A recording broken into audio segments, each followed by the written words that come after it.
জাতীয়তাবাদ একটা হারাম জিনিস। রাসূল সাল্লাল্লাহু আলাইহি সাল্লাম বলেছেন, লাইসা মিন্না মান দাআ ইলা আসবিয়্যাহ। আসবিয়্যাহ মানে জাতীয়তাবাদ, গোত্রবাদ, বর্ণবাদ। ঠিক আছে? লাইসা মিন্না মানে সে আমার দলভুক্ত নয়। মান দাআ যে আহ্বান করে, ইলা আসবিয়্যাহ জাতীয়তাবাদের দিকে।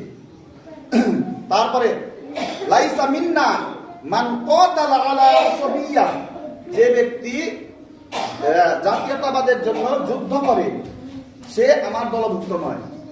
লাইসা মিন্না আমাদের দলভুক্ত নয়।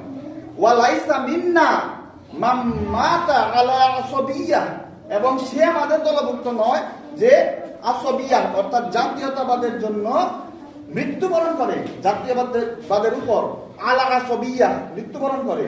কাজে এগুলোর সাথে যারা জড়িত আছেন, এই সব রাজনীতির সাথে যারা জড়িত, এগুলোর থেকে বেরিয়ে ইসলামের দিকে আসুন।